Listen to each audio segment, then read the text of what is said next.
आदि कुंभ स्थली सिमरिया धाम में हम खड़े हैं। बात कर रहे थे हम कल्पवास का। कल्पवास में क्या कुछ खास है, किस तरह से इसकी जो है शुरुआत हुई थी, इन तमाम चीज़ों पर बात करने के लिए हमारे साथ आचार्य हैं यहाँ पर, उनसे हम बात करेंगे। मुख्य आचार्य हैं यहाँ पर, उनसे हम बात करते हैं। कल्पवास को लेकर हम लोग बात कर रहे थे कि आखिर क्या कुछ परंपरा रही, क्या इतिहास है, और जो लोग आते हैं आखिर यहाँ पर आते क्यों हैं। ये आदि कुंभ स्थली सिमरिया धाम जो मिथिला, मगध और अंग तीनों का सीमा स्थली है और यहाँ माँ गंगा का संगम है। इधर से उत्तर वाहिनी और इधर से पश्चिम वाहिनी दोनों का संगम स्थली। इस प्रकार से इस धराधाम का यह दिव्य स्थली मतलब भारत माँ का हृदय स्वरूपा। यहाँ प्रत्येक पुनीत कार्तिक महीना में अनादिकाल से कल्पवास की प्रथा चली आ रही है और प्रत्येक 12 वर्ष पर जब सूर्य, चंद्रमा और बृहस्पति का तुला राशि पर योग होता है तो यहाँ का कुंभ योग होता है, जिसका पुनर्जागरण गत 2017 में महाकुंभ के रूप में और इसका उद्घाटन करता वर्तमान माननीय मुख्यमंत्री जी नीतीश बाबू, उन्हीं के कर कमलों से इसका उद्घाटन हुआ। 2011 में अर्धकुंभ, अब फिर 2023 में अर्धकुंभ आ रहा है।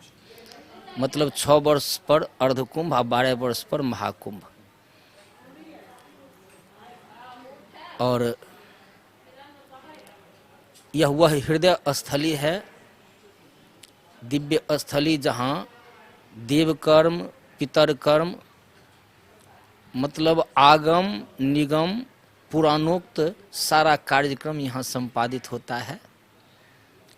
और देश विदेश से मतलब नेपाल से भी पधारते हैं और स्वदेशी उत्तर प्रदेश से भी, जैसे अभी उत्तर प्रदेश के बहुत आए हुए हैं। अब बिहार के लिए तो मगध, मिथिला के साथ साथ झारखंड के भी कुछ पुण्यात्मा वृंद पधारते हैं। इधर बंगाल से भी पधारते हैं, असम से भी पधारते हैं। और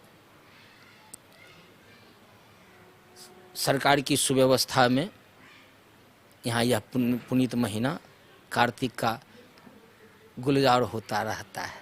ऐसे सालों भर पुण्यात्मा वृंद यहाँ स्नानार्थ पधारते रहते हैं। सर जी, हमारे दर्शकों को ये भी बताएं कि ये जो पूरा जो कहा जा सकता है, ये जो एक 40 दिनों का जो एक कल्पवास होता है, इस कल्पवास को करने से क्या कुछ आपको जो है। भारत एक धर्म प्रधान देश है और जहाँ भौतिक अनुसंधान का अंत होता है वहाँ से आध्यात्मिक अनुसंधान आरंभ हो जाता है। बाह्याभ्यंतर पवित्रता के लिए, मन की शांति के लिए, इहलौकिक सारा सुख और पारलौकिक गति के लिए अध्यात्म ही कहा गया है।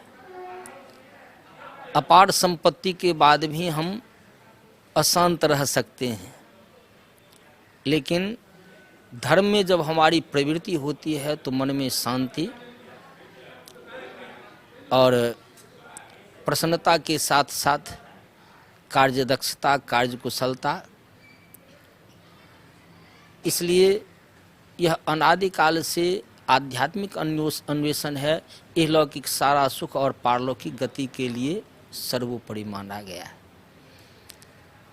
भारत वह अध्यात्म देश है जहाँ शांति प्राप्त करने के लिए अन्यान्य देश की मूर्ति पधारते हैं। यहाँ कर्म योग, भक्ति योग और ज्ञान योग की पराकाष्ठा रही है और उसके सरल से सरल उपाय के साथ साथ 1 दिन का, 1 महीने का, 1 वर्ष का, 4 महीने का, मतलब ऐसा सुंदर सुंदर अनुसंधान है जो हमारे कायिक, वाचिक, मानसिक, सांसारिक सारे पाप ताप को दूर कर मन में शांति, इहलौकिक सुख और पारलौकिक गति को देने वाला है। से ये भी एक जानना की चाहेंगे कि कौन लोग यहाँ पर आए।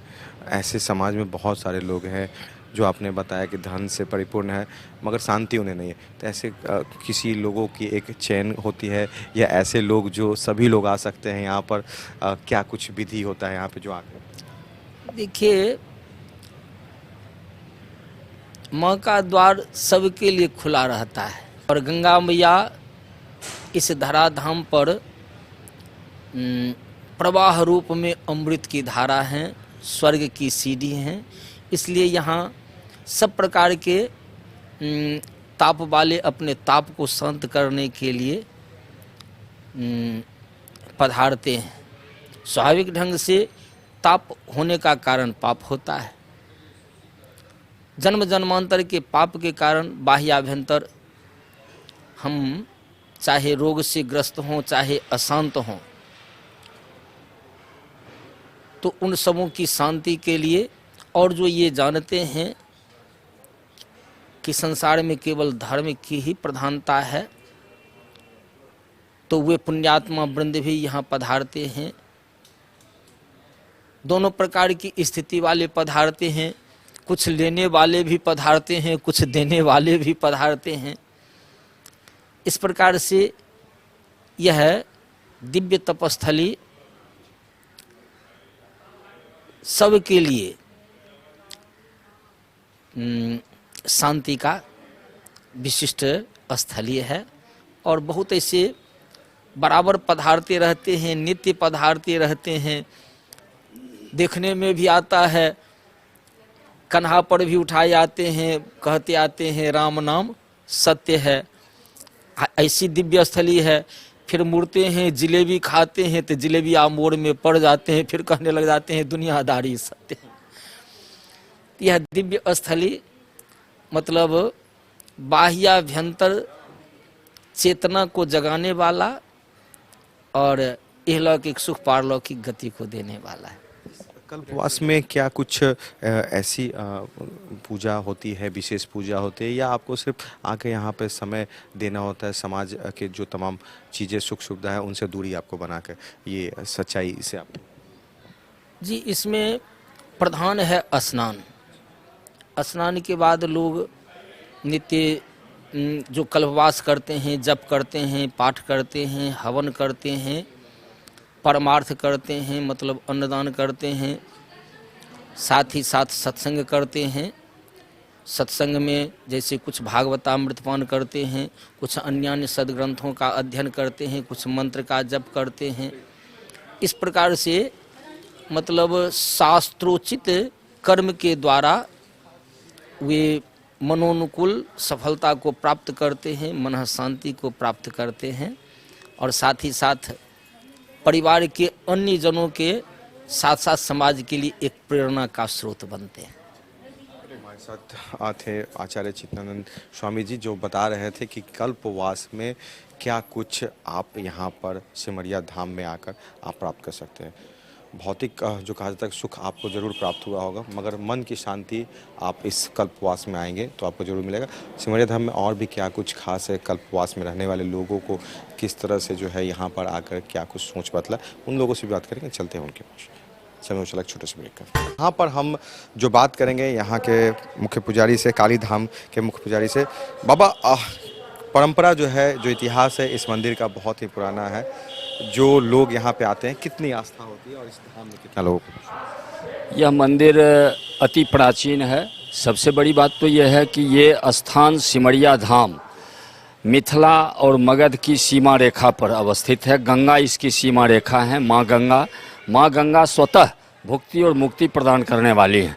माँ गंगा के किनारे किसी भी प्रकार का सृजन का प्रारंभ अंधकार से होता है, जिसका प्रतीक माँ काली है। इस मंदिर को उस रूप में हम लोग विकसित करते हैं, देखते हैं। आस्था हम लोगों की है। ठीक बगल में 64 योगिनी मंदिर है, इसी परिसर में है। 64 योगिनी मंदिर का जो है बहुत ही मान्यता है, क्योंकि इस तरह के मंदिर है नहीं जो एक जगह पर ये पूरा जी, ये 64 योगिनी मंदिर पूरे अपने भारत राष्ट्र के अंदर ये तीसरा स्थान है। एक सहरसा महेशी में है, दूसरा दक्षिण भारत में है, तीसरा ये है। 64 योगिनी का अर्थ होता है कि जो हम लोग शाक्त संप्रदाय को मानते हैं, शक्ति के जो मुख्य उपासक हैं, उनके लिए यह अति महत्वपूर्ण होता है।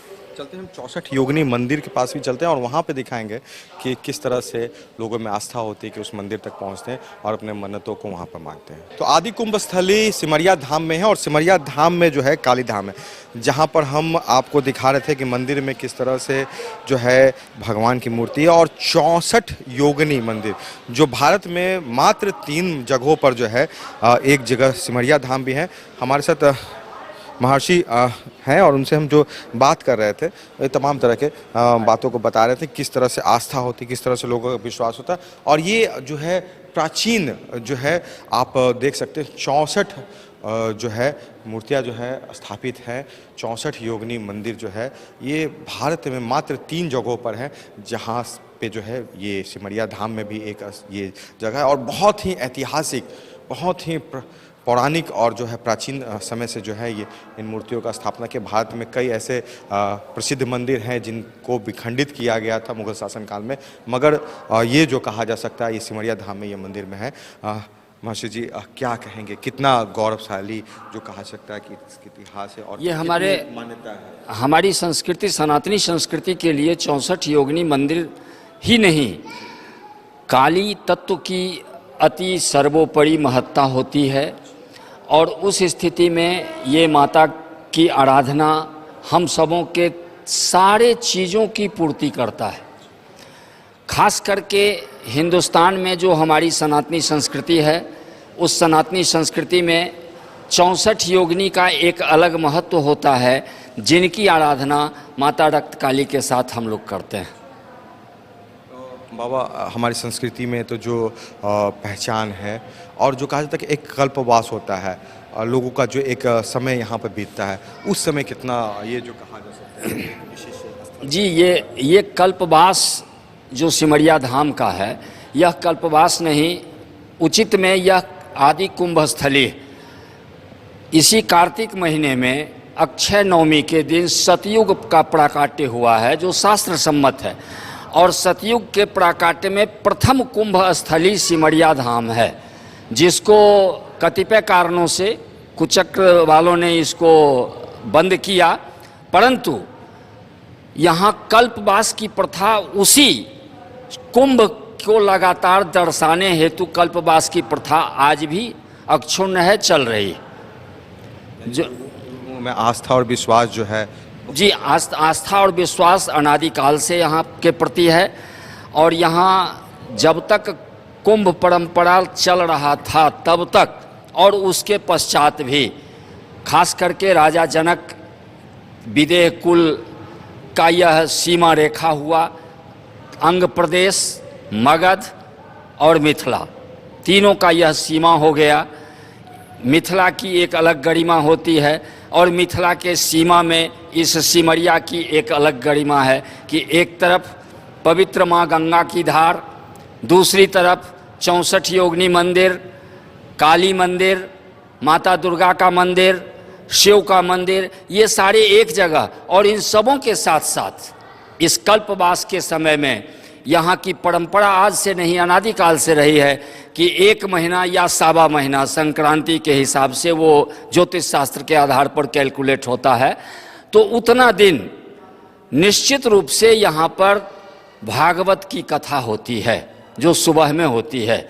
भागवत कथा के पश्चात हम लोग अपने संस्था की ओर से वैदिक विषयों पर प्रत्येक वर्ष संगोष्ठी का आयोजन करते हैं, जो संगोष्ठी अभी भी चल रहा है। यह 5 दिवसीय संगोष्ठी है और इसका विषय है भारतीय संस्कृति के परिप्रेक्ष्य में अमृत उत्सव का महत्व।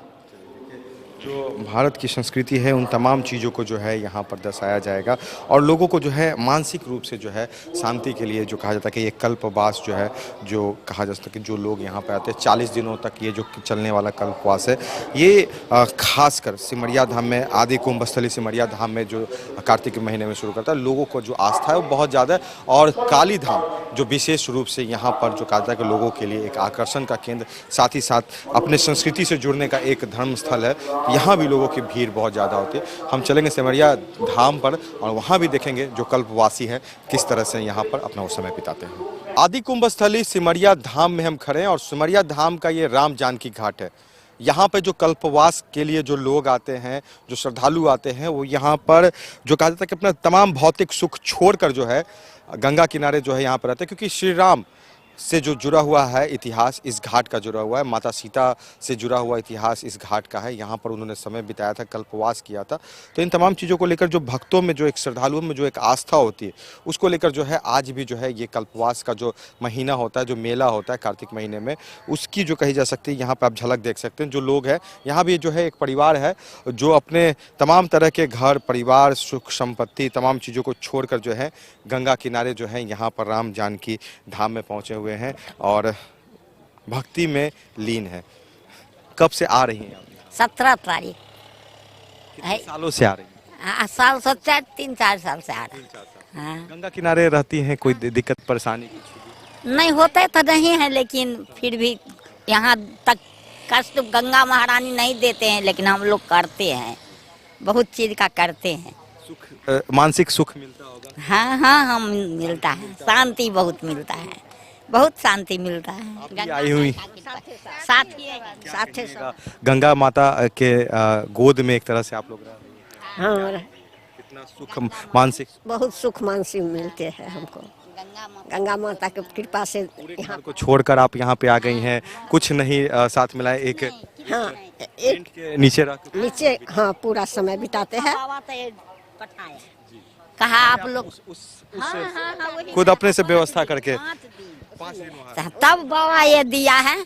अब बोला है कि कुछ का कष्ट तो नहीं, बाबा नहीं, कुछ का कष्ट नहीं। छोटे बच्चों के साथ भी हाँ हाँ हाँ यार, परिवार के तमाम सदस्य। हाँ हाँ है सब। अभी बताइए, कल्पवास में आप आए हुए हैं यहाँ पे और राम जानकी घाट है, क्या कुछ सोच के साथ? घाट में लगातार 3 बार इस बार राम जी इस घाट से पार किए हुए हैं और ये बहुत बड़ा महत्व रखा जाता है राम की जानकी घाट, और बहुत सुखद और अनुभव हम लोग किए हैं और माँ गंगा के चरण कमल में रहने के अनुभव हुई है। और हम सभी लोगों के कहें कि यह लोग अपना कम से कम 1 महीना माँ से यहाँ व्यतीत करें और पुण्य के भागी बने। जो समय जो बीतता है इसमें क्या कहेंगे, किस तरह की शांति? मानसिक शांति मिलती है और हम लोग बहुत सुखद अनुभव करते हैं और हम आगे ईश्वर की कामना करते हैं कि हम लोग सुख शांति बने रहें और हमारे बाल बच्चे की भविष्य आगे बढ़े, इस कामना से हम लोग यहाँ रह रहे हैं। आशीर्वाद गंगा माँ का पूर्ण आशीर्वाद रहता है, माँ का बहुत अनुभूति है हम लोग का, और परम गुरु जी का बहुत बड़ा आश्रय है और बड़ा सुबह शाम देखते हैं हम लोग के हैं कि कैसे बच्चे लोग हैं, इसलिए बहुत अनुभव है उनका, बात कीर्तमान है। जो आस्था है वो आस्था झलक रही है और लोग सिमरिया धाम में जो यहाँ पर आ रहे हैं, कल्पवास का ये समय है, अपने पूरे घर को छोड़कर, पूरे जो कहते हैं सुख सुविधा को छोड़कर गंगा किनारे बस एक टेंट के सहारे जो है पूरे परिवार के साथ यहाँ पे रहने के लिए लोग पहुँचे हैं। हम राम जानकी घाट पे थे और इसके बाद जो है हम और भी जो यहाँ पे जो प्रमुख स्थल है जहाँ पर लोग कल्पवास के समय अपना समय बिताते हैं, वहाँ भी चलेंगे और आपको दिखाएंगे कि क्या कुछ लोगों का सोचना है इन जगहों पर आकर। आदि कुंभ स्थली सिमरिया धाम में है और हम सिमरिया धाम में दिखा रहे थे कल्पवास की तस्वीरें, किस तरह से यहाँ पर लोग 40 दिनों के इस कल्पवास में अपना समय बिताते हैं। अपने पूरे घर को छोड़कर, सुख सुविधाओं को छोड़कर जो लोग यहाँ पे आते हैं उन्हें क्या कुछ सुख यहाँ मिलता है। देखिए, सिमरिया धाम जो है यानी माँ गंगा का जो कहा जा सकता है कि ये पूरा जो है पास में ये जो पूरा जो जगह है, यहाँ पर जो लोगों की जो भीड़ है आप देख सकते हैं, तमाम लोग जो हैं यहाँ पर पहुँचे हैं, वो लोग इस कल्पवास में आए और कोई सुख सुविधा की चीज़ें नहीं है, जो भी प्रकृति उन्हें दे रही है बस उन्हीं चीज़ों से जो है इस कल्पवास का समय बिताना है। बूढ़े हो, बुजुर्ग हो, तमाम लोग हो, आम हो, खास हो, तमाम लोग जो है यहाँ पहुँचते हैं और इस कल्पवास में जो है वो समय बिताते हैं। कुछ जो लोग हैं उनसे हम बात करते हैं। आप भी कल्पवास के लिए आई हुई हैं यहाँ पे सिमरिया धाम में, क्या कहिएगा, क्या कुछ सोच के साथ यहाँ पे आप आते हैं? कब से आ रहे हैं? यहाँ पर में तो बहुत लाभ हमको मिलता है। मैया है, देखो भगवान तो बहुत है, ये मैया बहुत दयालु है। ग्रहण का दिन जितने सारे कल्पवासी सब ने स्नान करने गए और धरती ऐसे ऐसे ऐसे ऐसे, हाँ नहीं ऐसे ऐसे से जल में होने लगी और सब उसमें स्नान करके मैया के पुकारते अपनी अपनी घर पहुंच गई। अपने घरों को छोड़कर 1 महीना तक यहाँ पे रहिए? हाँ, हाँ। सारी सुख सुविधाएं छोड़ देती हैं, जो भी मिलता है? बाल बच्चा सब ये मैया का बच्चा है तो हम उसका पीछे रहोगी। गोद में हम माँ के गोदी में रहती हैं, स्नान करती हैं, शांति मिलता है बहुत। अरे माँ लग नहीं शांति मिलेगा, माता लग नहीं, गंगा लग नहीं तो कहाँ पर मिलेगा? हमको घर तो यही है, ये असली माँ तो यही है। नकली माँ तो चला गई, नकली पिता चला, बाबूजी चला गई, असली माँ तो हमको यही है, गोदी में बैठाने वाली, दूध पिलाने वाली, ज्ञान दाता। संत भगवान के मुंह से हम लोग इतने भगवान का नाम सुनते हैं, हम लोग कीर्तन करते हैं। तकलीफ होती है आपको क्योंकि आपका जो उम्र है वो भी बहुत ज्यादा, ठंड का भी समय है? नहीं नहीं, अरे कुछ नहीं, बहुत सुख सुविधा है। भगवान का नाम में, गंगा महारानी के चरण में हमको कष्ट होगा? नहीं नहीं, मैया बहुत पैग है। अलौकिक खुशी है। और जो कहा जा सके तमाम जो लोग हैं, जो कहा जा सकता है कि ये यहाँ पर कल्पवास में आए हुए हैं और जो उनका जो एक रहने का जो जगह है, कोई ऐसी सुविधा नहीं है। देखिए हाथों से बनाए हुए तंबू में जो है यहाँ पर रहने लोग जो हैं, जलावन के लिए लकड़ी। आप भी कल्पवास में आ रही हैं? एलिए बौआ छठि के परना के, ओ भरि मास नहीं भेले, बच्चा के मन खराब छले तो नहीं एलिए, आ हैया छठिक परना के लिए। यहाँ पे रहती हैं तो जलावन के लिए लकड़ी ये सब यहीं से, यही जो कीन के ये दलके 30 रुपया में इतने। हाँ इसी से मतलब खाना बनाना ये सब? हाँ नहीं, बड़ी दूर के छियै ना, गैस आनल नहीं छी तो वह जरना लकड़ी लेके भानस करे छी। देखिए जो लोगों का घर है ये उनका एक जी। चलिए देखिए ये कल्पवास का समय है और जो लोग हैं यहाँ पे रह रहे हैं उनका यही घर है और यही कुटिया है। देखिए कुछ लोगों ने अस्थायी रूप से जो है वो चूल्हा भी बना लिया है, यहाँ पे लोग रह रहे हैं, समय बिता रहे हैं। बुजुर्ग और वृद्ध लोगों की संख्या बहुत ज़्यादा है। देखिए किस तरह से जो है एक इस कल्पवास में है, जो एक छोटा सा कुटिया का रूप जो है वो दे रहे हैं यहाँ पर देकर। और धार्मिक रूप से जो है, जो कहा जा सकता है कि इस जगह की जो मान्यता है, जो संस्कृति है, जो परंपरा है, उस परंपरा के अनुसार जो इस कल्पवास में समय बिताने का जो एक कहा जा सकता है कि एक शुभ लाभ लोगों को मिलता है, मानसिक रूप से जो है उन्हें जो शांति मिलती है इस कल्पवास में, यहाँ पर आके लोग समय बिताने वाले लोगों को उन लोगों ने बताया और कहा कि जिस तरह से वो 1 महीने 40 दिनों से अपने घरों से दूर रहते हैं, तमाम भौतिक सुख सुविधाओं को छोड़ देते हैं, यहाँ पर कुछ व्यवस्था ना होने के बावजूद भी उन्हें जो शांति मिलती है, उस शांति का कोई कहा जा सकता है, कोई शब्दों में वर्णन नहीं किया जा सकता है। इस समय कैमरा पर्सन राजेश के साथ गौतम गौंड, कशिश न्यूज, पटना।